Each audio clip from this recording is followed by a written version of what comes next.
ਹੋਵੇ ਜੈ ਮਸੀਹ ਦੀ। परमेश्वर धन्नवाद करते अज के समय के लिए। अज का दिन परमेश्वर ने सानू दिता गा। असी कुछ समा परमेश्वर के वचन के विचों देखांगे। असी सारे ने अपनी अखां नूं बंद करांगे, असी प्रार्थना करांगे। सब साथी मान पिता परमेश्वर तुहाडा धन्नवाद, तुहाडी किरपा, तुहाडी दया दे लई धन्नवाद। अज के दिन के लिए धन्नवाद करते प्रभु, अज के वचन के लिए धन्नवाद करते प्रभु। जो भी इस वचन नूं भैन भाई सुने प्रभु जी, उस जिंदगी दे विच प्रभु तुहाडा वचन काम करे पिता परमेश्वर। हाँ प्रभु, ये हर एक प्रभु जी कमजोरी, हर एक बीमारी प्रभु वचन के द्वारा दूर करके अपनी शक्ति दो, समर्थ दो पिता। एक प्रभु जी जिस परिवार के जिस घर के प्रभु तुहाडा वचन बीजा जाए प्रभु, सुनाया जाए पिता परमेश्वर। जो भी भैन भाई सुने प्रभु जी, उसकी जिंदगी के तुहाडा पवित्र आत्मा करे यीशु राजे। धन्यवाद करते प्रभु जी, हर एक कमजोरी नूं प्रभु अपने वचन के द्वारा दूर करो, आशीष दो पिता परमेश्वर। तुहाडा धन्नवाद करते हैं, बाकी समय के लिए धन्नवाद करते। प्रार्थना सुना इसलिए धन्यवाद। इस प्रार्थना पिता परमेश्वर तो प्रभु यीशु मसीह सामर्थी नाम च मंगदे हां, आमीन। परमेश्वर धन्नवाद करते हैं। अज के समय के लिए असी परमेश्वर के वचन के कुछ देखांगे। सारे जने की असी परमेश्वर के वचन के कटांगे कहावतां, जिन्हों पर नीति वचन कहने आगे हिंदी दे विच। कहावतां 4 की 20 आयत। परमेश्वर का वचन कहता, हे मेरे पुत्र तू मेरियां गल्लां ध्यान नाल सुण अते मेरे वाकां उत्ते कंन ला। परमेश्वर का वचन कह रहा, हे मेरे पुत्र। अज परमेश्वर सानू अपने पुत्र बनाउंदा गा। हे मेरे पुत्र तू मेरियां गल्लां ध्यान नाल सुण। अज के समय दे विच की है, जदों असीं परमेश्वर के वचन नूं पूरे ध्यान दे नाल सुणांगे अते परमेश्वर के वचन नूं मन्नांगे, तां परमेश्वर साडी जिंदगी दे विच एक आशीष लेके आवेगा। परमेश्वर का वचन साडी जिंदगी नूं बदल के रख देवेगा। जो जिंदगी दे विच कोई कमजोरी आ गई, कोई परेशानी आ गई, परमेश्वर अपने वचन के द्वारा सानू आशीष देवेगा। हर बंधन नूं परमेश्वर अपने वचन के द्वारा तोड़ेगा। इसलिए की है, परमेश्वर का वचन कहना गा, आओ अते मेरे वाकां उत्ते कंन ला, उन्हां नूं अपणियां अखियां तो परोखे ना होण दे, अपने मन विच उन्हां नूं साम के रख। परमेश्वर का वचन की कह रहा, हे मेरे पुत्र तू मेरियां गल्लां ध्यान नाल सुण अते मेरे वाकां उत्ते कंन ला, उन्हां नूं अपणियां अखियां तो परोखे ना होण दे। असीं की हैगा, परमेश्वर के वचन नूं असीं अपने क्या सामने रखना गा। परमेश्वर के वचन असीं पढ़ना गा, परमेश्वर के वचन के मुताबिक चलना गा। जदों असीं दिन रात परमेश्वर के वचन के मुताबिक चलांगे तां परमेश्वर साडी सहायता करेगा। इस समय दे विच परमेश्वर साडियां जरूरतां नूं पूरियां करेगा। इसलिए परमेश्वर का वचन कहंदा गा, मेरे वाकां उत्ते कंन ला। अज जदों असीं परमेश्वर की आवाज़ नूं सुनांगे, असीं परमेश्वर के वचनां दे उत्ते कंन लावांगे, असीं उस परमेश्वर के अगे दुहाई देवांगे, तां वो साडा परमेश्वर जिस दी असीं आराधना करते हाँ, वो चाहुंदा परमेश्वर हैगा, वो साडी प्रार्थना नूं सुन के उत्तर देवेगा। इसलिए परमेश्वर का वचन कहना, उन्हां नूं अपणियां अखियां तो परोखे ना होण दे। जानी कि असीं परमेश्वर के वचन नूं अपने ध्यान दे विच रखना, अपनी अखां दे अगे रखना, उन्हां वचनां दे मुताबिक चलना। जदों असीं उन्हां वचनां दे मुताबिक चलांगे तां परमेश्वर सानू आशीष देवेगा। परमेश्वर साडे परिवार दे हर एक बंधन नूं तोड़ देवेगा। परमेश्वर साडे परिवार दे विच, साडे घर दे विच परमेश्वर शांति लेके आवेगा। क्योंकि परमेश्वर का वचन कहना, तू मैनू पुकार मैं तेनों उत्तर देवांगा। जे असीं तंगी दे विच हां, जे असीं परेशानी दे विच हां, तां असीं परमेश्वर के वचनां नूं अगे रखीए, उस परमेश्वर के वचन नूं अपनी अखां दे सामने रखीए, उस परमेश्वर दे अगे प्रार्थना करिए, तां सचमुच परमेश्वर साडी प्रार्थना दा उत्तर देण वाला गा। क्योंकि पिछले की हैगा, पिछले वचन दे विच असीं सिੱਖਿਆ सीगा कि परमेश्वर की हैगा साडी प्रार्थना नूं सुणन वाला गा। अज वचन दे बारे देख रहे हांगे कि परमेश्वर दा वचन सामर्थी हैगा, वो दयालु परमेश्वर। परमेश्वर अपने वचन के द्वारा साडे नाल गलबात करदा गा। इसलिए वचन कह रहा हैगा, उन्हां नूं अपणियां अखां तो परोखे ना होण दे, यानी कि अपणियां अखां तो परे ना होण दे। जदों असीं प्रार्थना दे विच अते वचन दे विच अगे वधांगे तां परमेश्वर साडी सहायता करेगा, परमेश्वर साडी मदद करेगा।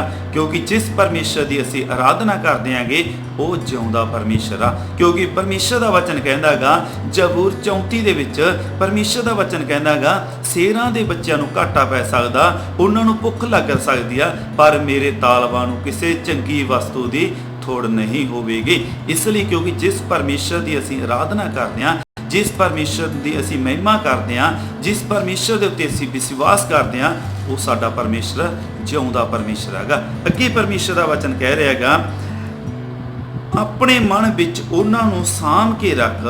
ਪਰਮੇਸ਼ਰ ਦਾ ਵਚਨ ਕਹਿੰਦਾ ਕਿ ਜੋ ਵੀ ਅਸੀਂ ਵਚਨ ਨੂੰ ਸੁਣਦੇ ਆਂਗੇ, ਜੋ ਵੀ ਅਸੀਂ ਵਚਨ ਨੂੰ ਪੜ੍ਹਦੇ ਆਂਗੇ, ਉਸ ਨੂੰ ਆਪਣੇ ਮਨ ਦੇ ਵਿੱਚ ਸਾਂਭ ਕੇ ਰੱਖਣਾਗਾ, ਉਸ ਨੂੰ ਆਪਣੇ ਅੰਦਰ ਸਾਂਭ ਕੇ ਰੱਖਣਾਗਾ, ਕਿਉਂਕਿ ਪਰਮੇਸ਼ਰ ਦਾ ਜੋ ਵਚਨ ਹੈਗਾ ਉਹ ਸਾਡੀ ਦੁੱਖ ਦੇ ਵੇਲੇ ਸਾਡੀ ਸਹਾਇਤਾ ਕਰੇਗਾ। ਪਰਮੇਸ਼ਰ ਨੇ ਕੀ ਹੈਗਾ ਆਪਣੇ ਵਚਨ ਨੂੰ ਸਾਡੇ ਉੱਤੇ ਪ੍ਰਗਟ ਕੀਤਾਗਾ, ਕਿਉਂਕਿ ਅਸੀਂ ਬਹੁਤ ਭਾਗਾਂ ਵਾਲੇ ਲੋਕ ਹਾਂ ਕਿ ਪਰਮੇਸ਼ਰ ਦੀ ਕਿਰਪਾ ਸਾਡੇ ਤੇ ਹੋਗੀ। ਜਦੋਂ ਅਸੀਂ ਪਰਮੇਸ਼ਰ ਦੇ ਵਚਨ ਦੇ ਵਿੱਚ ਦੇਖਦੇ ਆਂਗੇ ਕਿ ਯਿਸੂ ਮਸੀਹ ਸੀਗਾ, ਉਸਨੇ ਸ਼ੈਤਾਨ ਨੂੰ ਵਚਨ ਦੇ ਦੁਆਰਾ ਹਰਾਇਆਗਾ। ਇਸ ਨੇ ਸ਼ੈਤਾਨ ਨੂੰ ਪਰਮੇਸ਼ਰ ਪ੍ਰਭੂ ਯਿਸੂ ਮਸੀਹ ਨੇ ਵਚਨ ਦੇ ਦੁਆਰਾ ਹਰਾ ਦਿੱਤਾ। ਇਸ ਲਈ ਜਦੋਂ ਸਾਡੇ ਕੋਲ ਵਚਨ ਹੋਵੇਗਾ, ਅਸੀਂ ਆਪਣੇ ਅੰਦਰ ਵਚਨ ਨੂੰ ਸਾਂਭ ਕੇ ਰੱਖਿਆ ਹੋਵੇਗਾ, ਤਾਂ ਕੀ ਹੈਗਾ ਹਰ ਇੱਕ ਕਮਜ਼ੋਰੀ ਦੂਰ ਹੋ ਜਾਵੇਗੀ, ਹਰ ਇੱਕ ਪਰੇਸ਼ਾਨੀ, ਹਰ ਇੱਕ ਤੰਗੀ ਦੂਰ ਹੋਵੇ ਜਾਵੇਗੀ। ਇਸ ਲਈ ਪਰਮੇਸ਼ਰ ਦਾ ਵਚਨ ਕਹਿੰਦਾ ਆਪਣੇ ਮਨ ਵਿੱਚ ਉਹਨੂੰ ਸਾਂਭ ਕੇ ਰੱਖ।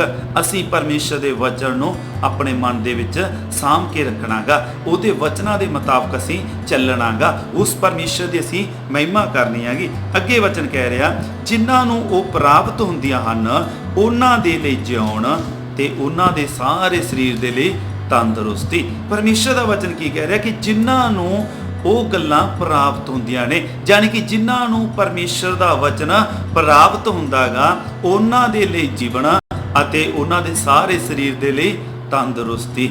ਇਸ ਲਈ ਅਸੀਂ ਧਿਆਨ ਦੇ ਨਾਲ ਸੁਣਨਾਗਾ ਕਿ ਪਰਮੇਸ਼ਰ ਦਾ ਵਚਨ ਕਿੰਨਾ ਸਾਮਰਥੀ ਵਚਨ ਹੈਗਾ। ਉਹ ਪਰਮੇਸ਼ਰ ਦਾ ਵਚਨ ਕੰਮ ਕਰਦਾਗਾ, ਕਿਉਂਕਿ ਵਚਨ ਜਿਉਂਦਾਗਾ, ਪਰਮੇਸ਼ਰ ਜਿਉਂਦਾ ਹੈਗਾ। ਇਸ ਲਈ ਕੀ ਹੈਗਾ, ਜਦੋਂ ਅਸੀਂ ਪਰਮੇਸ਼ਰ ਦੇ ਵਚਨ ਨੂੰ ਆਪਣੇ ਮਨ ਦੇ ਵਿੱਚ ਸਾਂਭ ਕੇ ਰੱਖਾਂਗੇ, ਉਹਦੀ ਮਹਿਮਾ ਕਰਾਂਗੇ, ਉਹਦੇ ਗੀਤ ਭਜਨ ਗਾਵਾਂਗੇ, ਉਸ ਪਰਮੇਸ਼ਰ ਦੇ ਅੱਗੇ ਅਸੀਂ ਪ੍ਰਾਰਥਨਾ ਕਰਾਂਗੇ, ਤਾਂ ਸੱਚਮੁੱਚ ਪਰਮੇਸ਼ਰ ਆਪਣੇ ਵਚਨ ਦੇ ਦੁਆਰਾ ਸਾਨੂੰ ਤੰਦਰੁਸਤੀ ਦੇਵੇਗਾ।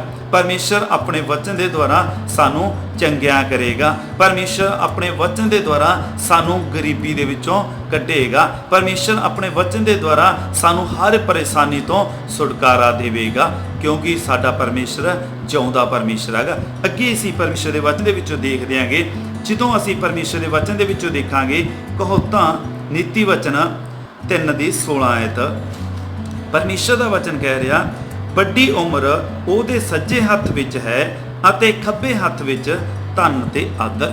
ਕਿਉਂਕਿ ਪਰਮੇਸ਼ਰ ਦੇ ਹੱਥ ਦੇ ਵਿੱਚ, ਸੱਜੇ ਹੱਥ ਦੇ ਵਿੱਚ ਲੰਬੀ ਉਮਰ ਆ ਗਈ। ਪਰਮੇਸ਼ਰ ਦੇ ਸੱਜੇ ਹੱਥ ਦੇ ਵਿੱਚ ਲੰਬੀ ਉਮਰ ਆ, ਖੱਬੇ ਹੱਥ ਦੇ ਵਿੱਚ ਧਨ ਤੇ ਆਦਰ ਹੈਗਾ। ਜਦੋਂ ਅਸੀਂ ਉਸ ਪਰਮੇਸ਼ਰ ਦੀ ਵਡਿਆਈ ਕਰਾਂਗੇ, ਤਾਂ ਪਰਮੇਸ਼ਰ ਆਪਣੇ ਦੋਨੇ ਹੱਥ ਸਾਡੇ ਉੱਤੇ ਰੱਖ ਦਿੰਦਾ ਹੈਗਾ। ਪਰਮੇਸ਼ਰ ਦੋਨੇ ਹੱਥ ਸਾਡੇ ਉੱਤੇ ਧਰਦਾ ਹੈਗਾ ਅਤੇ ਅਸੀਂ ਉਸ ਪ੍ਰਭੂ ਦੇ ਵਿੱਚ ਅੱਗੇ ਵਧਦੇ ਆਂਗੇ, ਕਿਉਂਕਿ ਜਦੋਂ ਪਰਮੇਸ਼ਰ ਦੇ ਦੋਨੇ ਹੱਥ ਸਾਡੇ ਉੱਪਰ ਹੁੰਦੇ ਨੇ, ਫਿਰ ਕੋਈ ਵੀ ਸ਼ੈਤਾਨ ਦੀ ਚਾਲ ਸਾਡੇ ਤੇ ਕੰਮ ਨਹੀਂ ਕਰ ਸਕਦੀ, ਕੋਈ ਵੀ ਸ਼ੈਤਾਨ ਦਾ ਬੰਧਨ ਸਾਡੇ ਵਿਰੁੱਧ ਕਾਰਿਆ ਨਹੀਂ ਕਰ ਸਕਦਾ, ਕਿਉਂਕਿ ਪਰਮੇਸ਼ਰ ਦਾ ਸਾਮਰਥੀ ਹੱਥ ਸਾਡੇ ਉੱਤੇ ਆ। ਕਿਉਂਕਿ ਦਾਊਦ ਦੇ ਬਾਰੇ ਜਦੋਂ ਅਸੀਂ ਦੇਖਦੇ ਆਂਗੇ, ਦਾਊਦ ਕਹਿੰਦਾ ਹੈਗਾ ਇੱਕ ਗੀਤ ਦੇ ਵਿੱਚ, ਜ਼ਬੂਰ ਦੇ ਵਿੱਚ, ਕਿ ਪ੍ਰਭੂ ਤੂੰ ਮੈਨੂੰ ਕੀ ਹੈਗਾ ਅੱਗਿਓਂ ਪਿੱਛੋਂ ਘੇਰ ਕੇ ਰੱਖਿਆ ਹੈਗਾ, ਜਿੱਥੇ ਕਿਤੇ ਜਾਵਾਂ ਤੂੰ ਮੇਰੀ ਅਗਵਾਈ ਕਰਦਾਗਾ, ਜਿੱਥੇ ਕਿਤੇ ਜਾਵਾਂ ਤੂੰ ਮੈਨੂੰ ਵੇਖਦਾਗਾ। ਸੱਚਮੁੱਚ ਅਸੀਂ ਜਿੱਥੇ ਕਿਤੇ ਜਾਈਏ, ਘਰ ਦੇ ਵਿੱਚ ਰਹੀਏ, ਬਾਹਰ ਕਿਤੇ ਜਾਈਏ, ਤਾਂ ਅਸੀਂ ਪ੍ਰਾਰਥਨਾ ਕਰਕੇ ਜ਼ਰੂਰ ਜਾਣਾਗਾ।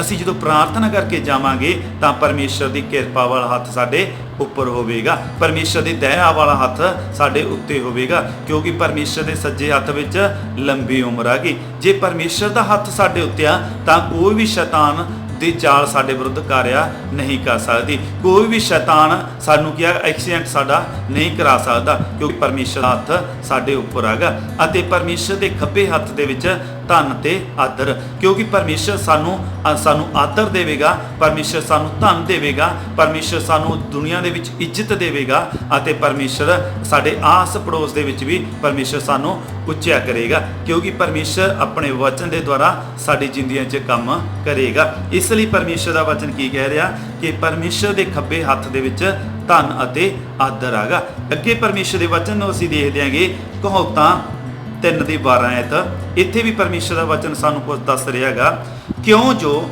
ਯਹੋਵਾ ਉਸੇ ਨੂੰ ਤਾੜਦਾ ਹੈ ਜਿਹਦੇ ਨਾਲ ਪਿਆਰ ਕਰਦਾ ਹੈ। ਜਿਵੇਂ ਪਿਓ ਉਸ ਪੁੱਤਰ ਨੂੰ ਜਿਸ ਤੋਂ ਉਹ ਪ੍ਰਸੰਨ ਹੈ। ਇੱਥੇ ਪਰਮੇਸ਼ਰ ਦਾ ਵਚਨ ਦੱਸਦਾ ਕਿ ਪਰਮੇਸ਼ਰ ਉਸੇ ਨੂੰ ਤਾੜਦਾ ਗਾ ਜਿਹਦੇ ਨਾਲ ਪ੍ਰੇਮ ਕਰਦਾ ਗਾ।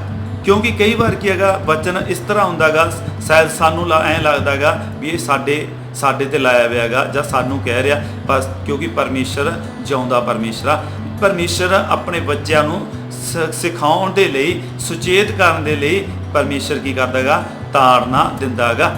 ਵਚਨ ਦਾ ਕੋੜਾ ਪਰਮੇਸ਼ਰ ਮਾਰਦਾ ਗਾ ਤਾਂ ਕਿ ਅਸੀਂ ਪ੍ਰਭੂ ਯਿਸੂ ਮਸੀਹ ਦੇ ਸਹੀ ਰਸਤੇ ਤੇ ਚੱਲ ਸਕੀਏ। ਇਸ ਲਈ ਵਚਨ ਕਹਿ ਰਿਹਾ, ਕਿਉਂ ਜੋ ਯਹੋਵਾ ਉਸੇ ਨੂੰ ਤਾੜਦਾ ਜਿਹਨੂੰ ਪਿਆਰ ਕਰਦਾ ਗਾ। ਜਿਸ ਤਰ੍ਹਾਂ ਅਸੀਂ ਦੇਖਦੇ ਆਂਗੇ, ਜੇ ਅਸੀਂ ਕੀ ਪਰਿਵਾਰ ਦੇ ਵਿੱਚ ਜਦੋਂ ਅਸੀਂ ਆਪਣੇ ਬੱਚਿਆਂ ਦੇ ਨਾਲ ਪ੍ਰੇਮ ਕਰ ਦਿਆਂਗੇ, ਬੱਚਿਆਂ ਨੂੰ ਪਿਆਰ ਕਰ ਦਿਆਂਗੇ, ਤਾਂ ਕਈ ਵਾਰ ਕੀ ਹੈਗਾ, ਉਹ ਜੋ ਗਲਤ ਰਸਤੇ ਚੱਲਣਗੇ ਤਾਂ ਅਸੀਂ ਉਹਨਾਂ ਨੂੰ ਡਾਂਟ ਦਿਆਂਗੇ, ਅਸੀਂ ਉਹਨਾਂ ਨੂੰ ਝਿੜਕ ਦਿਆਂਗੇ। ਕਿਉਂ ਝਿੜਕਦੇ ਹਾਂ? ਤਾਂ ਕਿ ਉਹ ਗਲਤ ਰਸਤੇ ਤੋਂ ਮੁੜ ਆਉਣ, ਕਿਉਂਕਿ ਅਸੀਂ ਉਹ ਬੱਚਿਆਂ ਨਾਲ ਪ੍ਰੇਮ ਕਰ ਦਿਆਂਗੇ। ਇਸੇ ਤਰ੍ਹਾਂ ਪਰਮੇਸ਼ਰ ਸਾਡੇ ਨਾਲ ਪ੍ਰੇਮ ਕਰਦਾ ਗਾ, ਉਹ ਸਾਡੇ ਨਾਲ ਪਿਆਰ ਕਰਦਾ ਗਾ ਅਤੇ ਅਸੀਂ ਉਹਦੀ ਆਵਾਜ਼ ਨੂੰ ਸੁਣਨਾ ਗਾ। ਅਸੀਂ ਉਹਦੀਆਂ ਗੱਲਾਂ ਤੋਂ ਤਿੜਕਣਾ ਨਹੀਂ ਗਾ, ਦੂਰ ਨਹੀਂ ਜਾਣਾ, ਪਰ ਉਹਦੇ ਅਸੀਂ ਹਲੀਮੀ ਦੇ ਨਾਲ ਉਹਦੇ ਅਧੀਨ ਹੋਣਾ ਪਰਮੇਸ਼ਰ ਦੇ। ਇਸ ਲਈ ਕਿਉਂਕਿ ਉਹ ਪਰਮੇਸ਼ਰ ਸਾਨੂੰ ਪਿਆਰ ਕਰਦਾ ਗਾ। ਅੱਗੇ ਵਚਨ ਕਹਿੰਦਾ, ਜਿਵੇਂ ਪਿਓ ਉਸ ਪੁੱਤਰ ਨੂੰ ਜਿਸ ਤੋਂ ਉਹ ਪ੍ਰਸੰਨ ਹਾਂ।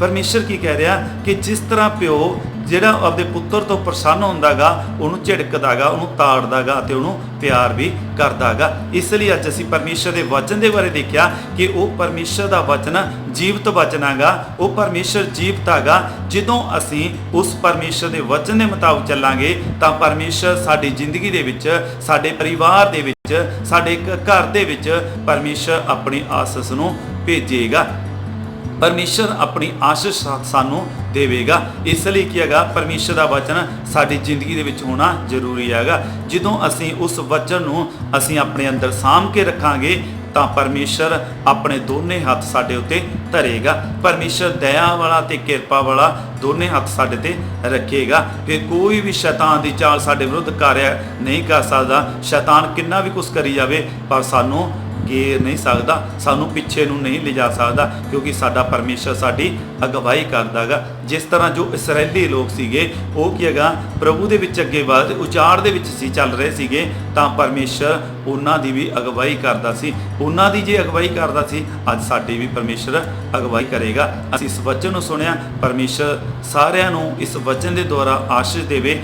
ਅਸੀਂ ਇਸ ਵਚਨ ਦੇ ਮੁਤਾਬਕ ਚੱਲਣਾ ਤਾਂ ਕਿ ਇਹਨਾਂ ਸਮਿਆਂ ਦੇ ਵਿੱਚ ਜੋ ਆਖਰ ਦਾ ਸਮਾਂ ਚੱਲ ਰਿਹਾ ਹੈਗਾ, ਇਹਦੇ ਵਿੱਚ ਅਸੀਂ ਪ੍ਰਭੂ ਦੇ ਵਿੱਚ ਮਜ਼ਬੂਤੀ ਦੇ ਨਾਲ ਚੱਲਣਾ। ਉਸ ਪਰਮੇਸ਼ਰ ਦੀ ਮਹਿਮਾ ਬੜਾਈ ਕਰਨੀ ਆ, ਕਿਉਂਕਿ ਪ੍ਰਭੂ ਯਿਸੂ ਮਸੀਹ ਜਲਦੀ ਆਉਣ ਵਾਲਾ। ਜਦੋਂ ਅਸੀਂ ਵਚਨ ਨੂੰ ਫੜ ਕੇ ਰੱਖਾਂਗੇ, ਵਚਨ ਦੇ ਮੁਤਾਬਕ ਚੱਲਾਂਗੇ, ਤਾਂ ਸੱਚਮੁੱਚ ਇੱਕ ਦਿਨ ਆਵੇਗਾ ਅਸੀਂ ਪ੍ਰਭੂ ਯਿਸੂ ਮਸੀਹ ਦੇ ਨਾਲ ਉਠਾਏ ਜਾਵਾਂਗੇ। ਇਸ ਲਈ ਆਪਣੀ ਅੱਖਾਂ ਨੂੰ ਬੰਦ ਕਰਾਂਗੇ, ਜੋ ਅਸੀਂ ਵਚਨ ਸੁਣਿਆ ਇਸ ਦੇ ਲਈ ਪ੍ਰਾਰਥਨਾ ਕਰਾਂਗੇ।